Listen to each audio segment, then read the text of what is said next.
Hey, thanks for tuning in. This is the Yamaha MR-10. That's a pretty cool little drum machine. My buddy Drew let me borrow it, and I gotta say, first, thanks Drew, and secondly, I thought this thing was kind of a piece of crap at first, but now that I've had a minute to fool with it, it's actually pretty sweet. So yeah, whenever I first saw this thing, I thought, oh well, you know, it's got a few cool analog tones because it's totally analog drum machine.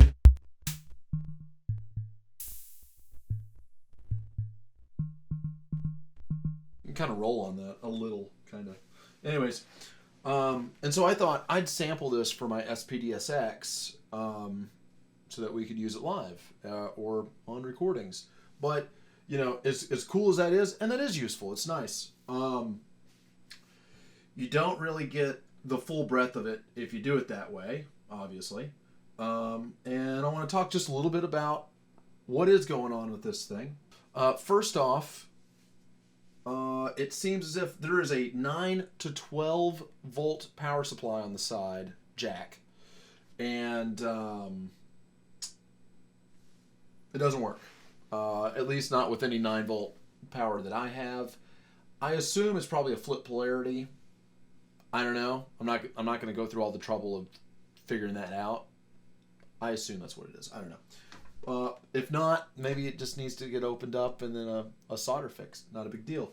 But anyways, it holds 6 AA batteries in it, and you know, great, fine, cool. Let's take a look at what we got going on with our buttons and our knobs. This is always, you know, the fun part.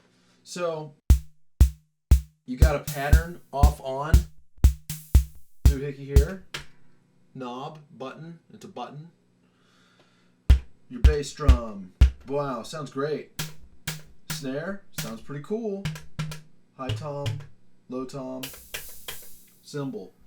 And as you can see here, you don't really have a whole lot of control. You've got a pitch,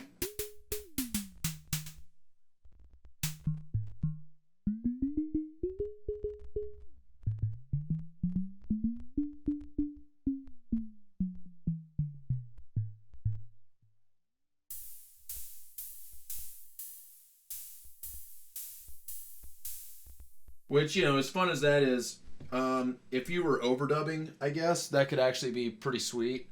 But if you've got like a sequence going,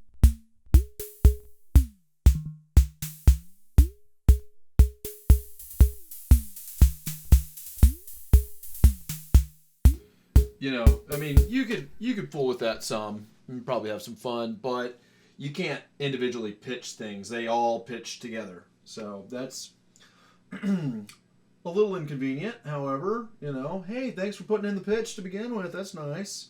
Thanks, Yamaha.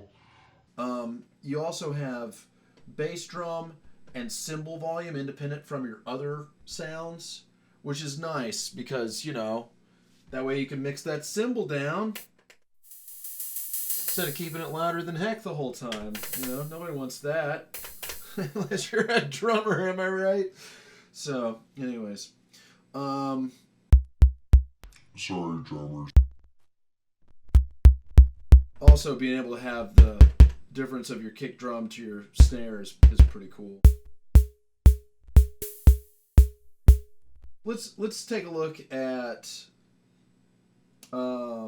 this up here. And before I do, I guess, let me jump back and say, whenever sampling this out with like an SPDSX or, you know, just whatever, Ultra Beat, you know, Ableton, some people use that, then, you know, you can't really sample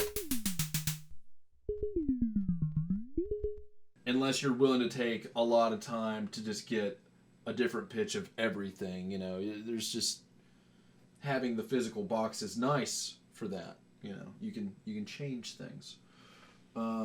Okay, so anyways, our sequencer, right? We can't program sequences. That kind of sucks. But we do have some options here that changes between our top and bottom options, which you know. All right, cool. You know, sweet. A little. Oh, hey, that's nice. I really do think though, the bottoms, those are the good ones here. Which this is kind of like a trap beat. Yeah, isn't that nice? Oh, also, really like the snare when it's rolled all the way down.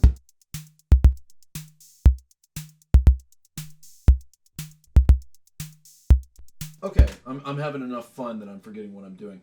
This over here is cool. It's a little, you know, a little improv turnaround putter-inner.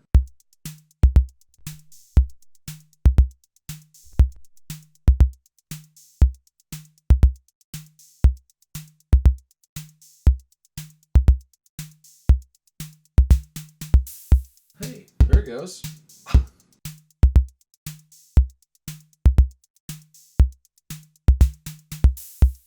Yeah. This one's cool.